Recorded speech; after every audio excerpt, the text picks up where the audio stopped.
வணக்கம் மாணவர்களே. இப்போ நம்ம இந்த வீடியோவில் என்ன பார்க்க போகிறோன்னா 10ஆம் வகுப்பு தமிழ் படத்துக்கான காலாண்டு எக்ஸாமுக்கான கொஸ்டின் தான் வந்து பார்க்க போகிறோம். இது வந்து ப்ரீவியஸ் இயரில் கேட்ட கொஸ்டின்ஸ் தான். இந்த கொஸ்டினை நீங்கள் வந்து மாடலாக வச்சு இந்த இயருக்கு வந்து படிச்சுக்கோங்க. ஃபஸ்ட்டு பாருங்கள், நமக்கு 15 ஒன் வேர்ட்ஸ் கொடுத்துருக்காங்க. சரியான விடையை தேர்ந்தெடுத்து நமக்கு புக் பேக் பின்னாடி கொடுத்துருப்பாங்க பார்த்தீங்களா, அதில் இருந்தால் இதில் இருக்கிற 15 ஒன் வேர்ட் கேட்டிருக்காங்க. இலக்கண பகுதியும் இதில் தான் கேட்டிருக்காங்க. எல்லாமே இந்த இதில் கேட்டிருக்காங்க. ஸோ வந்து நீங்கள் ஒன் வேர்ட்ஸ் எல்லா ஒன் வேர்ட்ஸும் நீங்கள் படிச்சிட்டிங்கன்னா கண்டிப்பாக வந்து உங்களால் 15 மார்க் வந்து எடுக்க முடியும். ஸோ ஒன் வேர்டை வந்து தப்பில்லாமல் எல்லா ஒன் வேர்டையும் கரெக்டாக படிச்சுக்கோங்க. 15க்கு 15 நீங்கள் எடுத்துடலாம். அடுத்து நமக்கு வந்து மார்க் எடுக்கிறதுக்கு என்னெல்லாம் ஈஸின்னு சொல்லி நான் உங்களுக்கு சொல்கிறேன். இதில் முதல் வந்து நீங்கள் ஒன் வேர்ட்ஸ் 15 ஒன் வேர்ட் படிச்சுக்கோங்க. அடுத்து பார்த்திங்கன்னா நமக்கு பகுதி 2ல் நமக்கு 4 கொஸ்டின் மட்டும் எழுத சொல்லியிருக்காங்க. அது 21வது கொஸ்டின் வந்து கட்டாய கொஸ்டின்ஸ். இதில் வந்து நீங்கள் வந்து 2 மார்க் கொஸ்டின் தான். இதுவும் பின்னாடி கொஸ்டின் தான். நீங்கள் குட்டி 2 மார்க்ஸ்லாம் இருக்கும் பார்த்தீங்களா, அதெல்லாம் படித்தாலே நீங்கள் வந்து உங்களுக்கு 4 கொஸ்டின் கண்டிப்பாக அட்டன் பண்ண முடியும். ஸோ இந்த இதில் இருக்க 6 கொஸ்டின்ஸும் நீங்கள் வந்து படிச்சுக்கோங்க.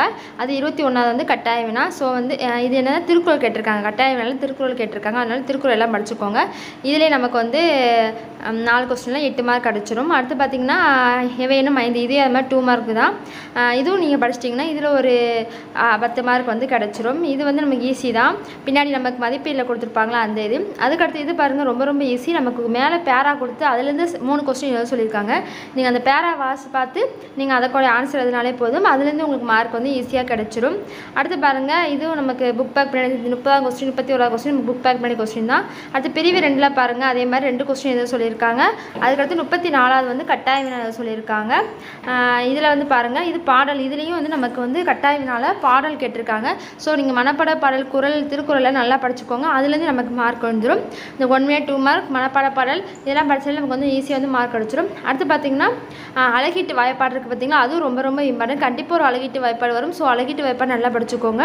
அடுத்து பார்த்திங்கன்னா நமக்கு வந்து பிக் கொஸ்டின்ஸு நமக்கு எத்தனை கொஸ்டின்ஸ் கேட்டிருக்காங்கன்னா, பிக் கொஸ்டின்ஸ் வந்து நமக்கு வந்து எல்லா கொஸ்டினுமே அட்டன் பண்ண சொல்லியிருக்காங்க. அதாவது அல்லது டைப்பில் கேட்டிருக்காங்க. 25 மார்க். அதனால் நம்ம இதில் இருக்க எல்லா பிக் கொஸ்டின் படிச்சுக்கோங்க. நம்ம கட்டுரையும் இதிலே கேட்டிருக்காங்க. ஸோ கட்டுரையில் நல்லா பார்த்துக்கோங்க. அதுக்கடுத்து கவிதை எழுத நல்லா பார்த்துக்கோங்க. இதுலேருந்து நீங்கள் வந்து 25 மார்க் கேட்டிருக்காங்க. நீங்கள் அந்த கட்டுரை இதெல்லாம் நீங்களாம் வந்து ஈஸி தான், ரொம்ப ஈஸி தான். அது நீங்கள் வந்து எப்படி முன்னுரை முடிவுரை போட்டு எழுதணும்னா மேலே வந்து நம்ம யாருக்கு எதை சொல்லியிருக்காங்கன்னு சொல்லி நீங்கள் ஈஸியாக நீங்கள் வாசி பார்த்து நீங்கள் அந்த மாதிரி எழுதினாலே உங்களுக்கு வந்து கண்டிப்பாக மார்க் கிடச்சிரும். இதிலே உங்களுக்கு ஈஸியாக மார்க் வந்துடும். அடுத்து பார்த்திங்கன்னா மொழிபெயர்க்கிறது. சில பேருக்கு மொழிபெயர்க்கிறது ஈஸியாக இருக்கும். அப்படியாட்டி அதுக்கு மேலே இருக்கிற இதை வந்து நீங்கள் வந்து எழுதிக்கோங்க. அடுத்து பார்த்திங்கன்னா நமக்கு வந்து அதே மாதிரி தான் அல்லது டைப்பில் கொடுத்துருக்காங்க. இது வந்து நெடுவினா கொஸ்டின்ஸ் பார்த்திங்களா, பெரிய கட்டுரை. அடுத்து வந்து துணைப்பாடம் வந்து கேட்டிருக்காங்க. துணைப்பாடம் வந்து நமக்கு ஈஸி தான். நம்ம வந்து கதையை புரிஞ்சுக்கிட்டாலே போதும். அந்த கதையை வச்சு நீங்கள் வந்து ஹெட்டிங் போட்டு ஈஸியாக வந்து எழுதலாம். அடுத்து வந்து கட்டுரை. இதெல்லாம் நல்லா பார்த்துக்கோங்க. இந்த மாதிரி நம்ம ஈஸியாக வந்து படித்தாலே கண்டிப்பாக வந்து நமக்கு மார்க் வந்து வாங்கி நல்லா பாஸ் மார்க் எடுக்க முடியும். ஸோ வந்து எதையும் ஒமிட் பண்ணிடாதீங்க. ப்ரீவியஸ் இயர் கொஸ்டின் இருக்குது எல்லாத்தையும் நல்லா படித்தாலே அதுலேருந்து ரொம்ப நிறைய கொஸ்டின்ஸ் வரும்.